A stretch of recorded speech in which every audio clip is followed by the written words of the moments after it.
En Palestina ocupada, el prisionero Belad Qaed dio por terminada su huelga indefinida. Una huelga de hambre que duró más de 70 días después de llegar a un acuerdo con las autoridades penitenciarias israelíes. La Fundación Al-Damir para los Derechos Humanos señaló que el acuerdo conviene la liberación de Qaed a comienzos del próximo mes de diciembre. De acuerdo con ello, Qaed será sometido a un periodo de tratamiento médico. Después de eso, sería trasladado a las celdas normales y no a confinamiento solitario, así como se decidió resolver el tema de la visita de su familia y remover las esposas en el hospital.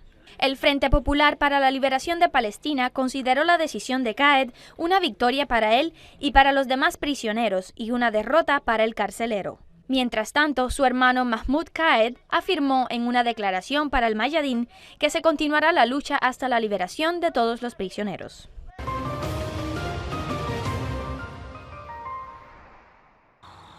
El hecho de que Washington recurra al uso de expresiones como consejos y razonamiento hacia las autoridades sirias 5 años después del estallido de la crisis merece ser evaluado con detención. Sin duda, exageraríamos si habláramos de un giro estadounidense o hasta de un cambio estadounidense, pero lo que sí es claro es que se ha ido concretando una posición más flexible hacia el gobierno sirio. Es cierto que Estados Unidos teme por la seguridad de sus fuerzas en Siria, pero de su tono se deducen dos realidades, un cambio y una amenaza. El cambio reside en el hecho de que reconoce de manera directa el papel de las autoridades sirias y por consiguiente su participación en la lucha contra el terrorismo como autoridad legítima y no descarta la posibilidad de un contacto directo con la misma, mientras que la amenaza se expresa en la disposición de derribar cualquier aeronave que amenace a las fuerzas de la coalición de Estados Unidos en el norte de Siria. Lo que pide Estados Unidos requiere de coordinación en el campo de la inteligencia con el lado sirio. Esto puede abrir las puertas para una cooperación de Occidente con Siria a nivel de los cuerpos de seguridad y de ahí hacia una cooperación en el campo político. Por lo menos en términos de retórica, ya no se escucha nada sobre el complejo de Al-Assad. Más bien al contrario, hay disponibilidad para continuar. Con Al-Assad y en el territorio sirio aumentan los indicadores en esa dirección. Mientras tanto, el enfoque egipcio en cuanto a la crisis siria se basa en 5 principios, ninguno de los cuales se refiere al destino del presidente Al-Assad. En cuanto a Turquía, esta habla de las reglas de vecindad con Siria. Por lo tanto, Ben Ali Yildirim hace un llamado a todos en Occidente, en el Golfo y en la región para abrir una nueva página en Siria y habla de la necesidad de formar un gobierno incluyente en Siria en el que participen todas las partes, haciendo énfasis sobre el hecho que a su país le interesa sobremanera la integridad del territorio sirio. Ankara, aunque se encuentre actualmente sorprendida por la posición del Occidente y mire hacia otro lado, sin embargo permanece en la órbita de la política de la Alianza Atlántica. En el mismo orden de ideas, llaman la atención las declaraciones del Consejo del presidente del Parlamento iraní, quien señala que Teherán y Ankara superaron una de sus diferencias más importantes en torno a cómo perciben el futuro político de Bashar al-Assad. Algunos pueden exagerar cuando dicen que todo el mundo se expresa ahora en ruso. Sin embargo, Moscú no se queda atrás en este sentido. El Ministerio ruso de Asuntos Exteriores anunció que Rusia y Qatar afirman que es necesaria una solución política a la crisis de Siria.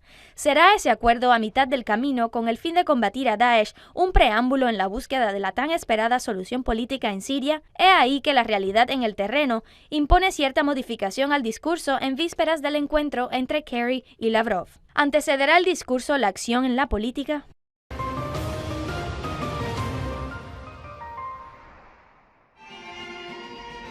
A la puesta del sol, sobre las piedras del templo Bajos en Baalbek, en el este del Líbano, fue la cita con un público que acudió al lugar con ánimo de presenciar un espectáculo animado por la joven artista Abir Neme y titulado Al-Mutanabi, el viajero eterno. La velada, en la que la investigadora en el campo de la música le hizo seguimiento a las diferentes etapas de la vida de uno de los más grandes de la poesía árabe, en su periplo en busca del amor, cantó en 6 idiomas, el del patrimonio árabe, el persa, armenio y otros.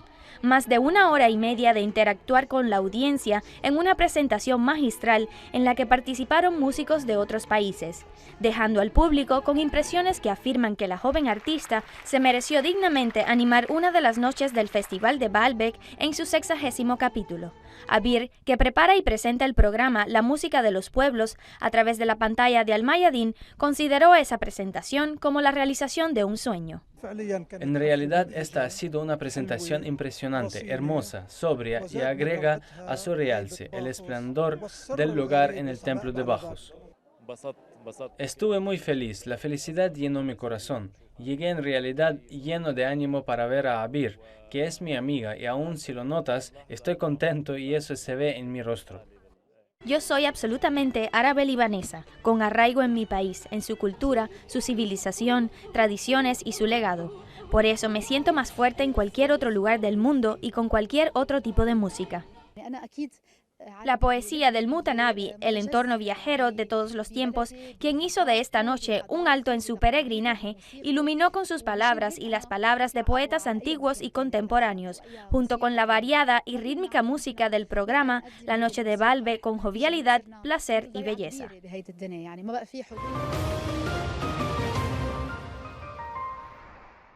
مع تحيات جيش الدفاع الفلسطيني.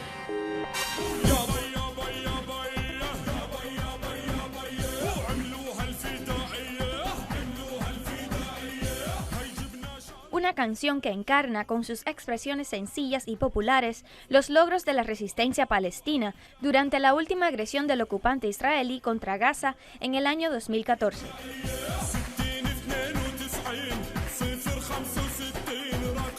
Sobre todo después del anuncio de la resistencia de que capturó a un soldado israelí. El anuncio de la captura elevó la moral de los palestinos y en particular de los prisioneros, anunciando la cercanía de una operación de intercambio. La resistencia se destacó por su firmeza, sobre todo en el momento de la captura de Shaul Aharon. 8 horas después de que el comandante Abu Obaida anunciara su captura, la canción Yaba Yaba, Eminencia, lo hizo la resistencia. Ya se encontraba lista.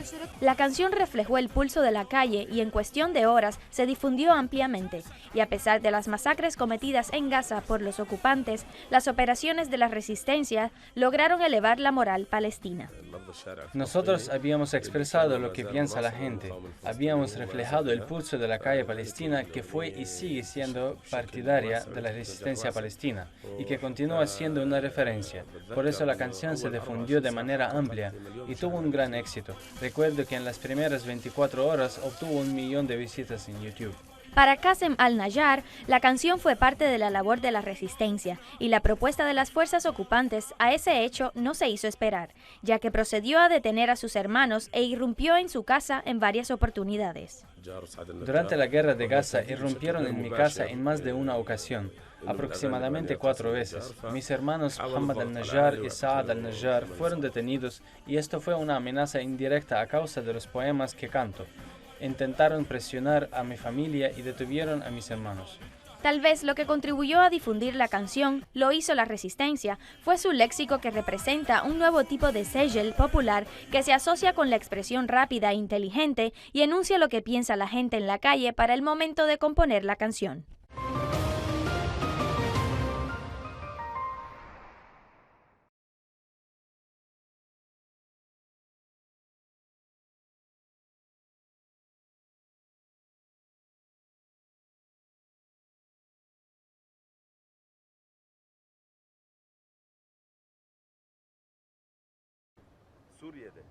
Una intervención turca directa en la ciudad siria de Jarablus, 50 tanques y vehículos blindados que se encontraban apostados en las afueras de la ciudad ingresaron a la misma desde el norte y el oeste junto con las fuerzas especiales. Más de 1000 combatientes del sultán Murad y Nureddin al-Zanki habían esperado durante días detrás de los muros de Jarablus antes de que los turcos decidieran invadir la ciudad.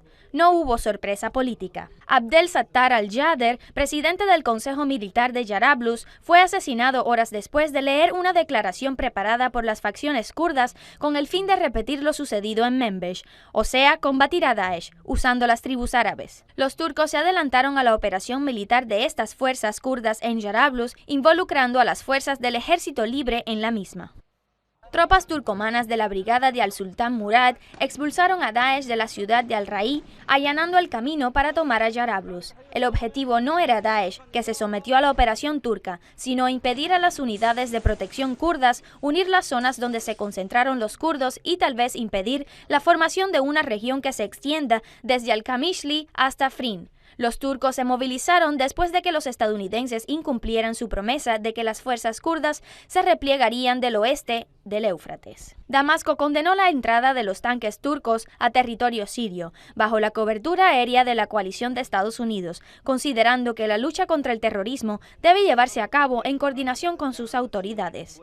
Los tanques turcos podrían movilizarse hacia el oeste en dirección de Afrin para cerrar el oeste del Éufrates frente a los kurdos y llenar el vacío que dejaría Daesh, cuyos militantes empezaron a agruparse en la ciudad de Al-Bab. De esta manera, la permanencia de los kurdos en Menbesh dejó de ser justificado, porque conectar geográficamente las zonas donde se concentran los kurdos dejó de ser posible.